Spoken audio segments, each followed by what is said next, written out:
وسلم تک، نبی پاک صلی اللہ علیہ وسلم سے لے کے صحابہ تک، صحابہ سے لے کے تابع تک، تابعین سے لے کے تبع تابعین تک، تبع تابعین سے لے کے ائمہ کرام تک، ائمہ کرام سے لے کے محدثین تک، محدثین سے لے کے مفسرین تک، مفسرین سے لے کے قراء عظام تک، قراء عظام سے لے کے آج تک قرآن جس طرح لوح محفوظ میں محفوظ تھا، جس طرح جبرائیل امین لائے نبی پاک صلی اللہ علیہ وسلم کے پاس اسی طرح آیا، نبی پاک صلی اللہ علیہ وسلم نے صحابہ کو اسی طرح سکھایا، صحابہ نے تابعین کو اسی طرح سکھایا، تابعین نے تبع تابعین کو اسی طرح سکھایا، تبع تابعین نے ائمہ کرام کو اسی طرح سکھایا، ائمہ کرام نے اپنے شاگردوں کو اسی طرح سکھایا، انہوں نے محدثین کو اسی طرح سکھایا، انہوں نے مفسرین کو اسی طرح سکھایا، انہوں نے قراء عظام کو اسی طرح سکھایا، قراء عظام نے آج کے طالب علموں تک اسی طرح قرآن پہنچایا۔ قرآن کے ایک زبر میں، ایک زیر میں، ایک پیش میں، ایک نقطے میں کوئی فرق نہیں آیا، قرآن کے ایک نقطے میں کوئی فرق نہیں آیا۔ پوچھتا ہوں، قرآن آپ کے سامنے ہے، قرآن لکھنے والے کاتب امیر معاویہ رضی اللہ تعالیٰ عنہ ہے، اگر آج ان کے نام پہ کوئی چڑھتا ہے، آج اگر ان کو کوئی گالی دیتا ہے، آج اگر ان کو کوئی مسلمان نہیں سمجھتا تو ہم بھی اسے مسلمان نہیں سمجھتے۔ اللہ اکبر۔ جو کاتب وحی کو، قرآن لکھنے والے ہاتھوں پہ اعتراض کرتا ہے، قرآن نے ان ہاتھوں کو کہا ہے بڑی عزت والے ہیں وہ ہاتھ، فی صحف مکرمہ، یہ صحیفے بھی مکرم ہے، مرفوعۃ مطہرہ، یہ تو بلندی والی کتاب ہے، یہ تو پاک کتاب ہے، یہ سفرہ جس ہاتھ نے اس کتاب کو لکھا، کرام بررہ، فرمایا یہ ہاتھ بھی عزت والے ہیں،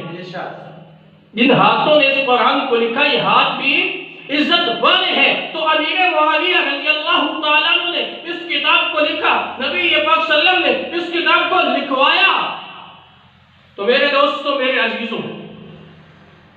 جب نبی پاک صلی اللہ علیہ وسلم نے حضرت امیر معاویہ حکم دیا ہے اور آپ نے اس کتاب کو لکھا ہے، آج وہ کتاب ہمارے سامنے ہے، ہمارے گھروں میں ہے، آج اس کتاب کو ہم اٹھاتے ہیں، اس قرآن کتاب کو ہم چومتے ہیں،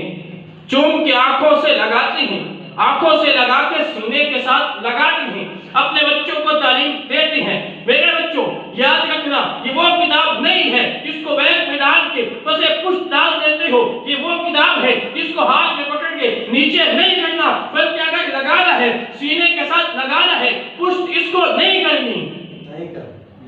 تو میرے دوستوں، میرے عزیزوں، یہ وہی کتاب ہے جس کو حضرت امیر معاویہ نے اپنے ہاتھوں سے لکھا اور آج اس کو ہم چومتے ہیں، وہی الفاظ تو ہم چوم رہے ہیں، وہی الفاظ تو ہم چوم رہے ہیں ان کو سیدنا امیر معاویہ رضی اللہ تعالیٰ نے اپنے ہاتھوں سے لکھا۔ تو میرے دوستوں، میرے عزیزوں، جو میں بات کر رہا تھا، ہمارا عقیدہ ہے، جس طرح میں نے پچھلے 3 جمعوں میں شیر خدا علی المرتضیٰ رضی اللہ تعالیٰ عنہ کی شان، مقام، آپ کے فیصلے بیان کی، اگر 3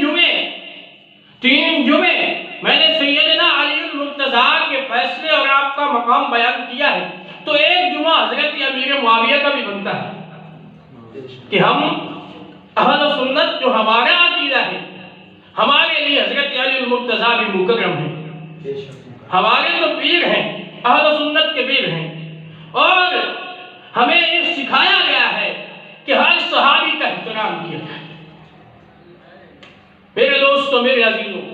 یہ صحابہ وہ مقام ہے، باقی جتنے ہیں مقام، مفسرین، محدثین، کتب، غوث، ابدال، اگر بندہ محنت کرے تو ان درجوں تک پہنچ سکتا ہے، لیکن صحابی رسول ایک ایسا درجہ ہے، پوری زندگی کو جتنی محنت کرے لیکن ان کے درجہ تک نہیں پہنچ سکتا۔ وجہ یہ ہے، آپ غوث بھی، کتب بھی، ابدال بھی، محدث بھی، مفسر بھی بن سکتے ہیں، لیکن صحابی رسول ایک ایسا مقام ہے، یہ اللہ کا انتخاب ہے۔ جس طرح انبیاء کرام کا اللہ نے انتخاب کیا ہے، اس طرح صحابہ کا بھی اللہ نے انتخاب کیا۔ بغیر مرضی کے نہ کوئی نبی بن سکتا ہے، بغیر مرضی کے نہ کوئی صحابی بن سکتا ہے۔ جس طرح انبیاء کرام کا انتخاب اللہ نے کیا، ان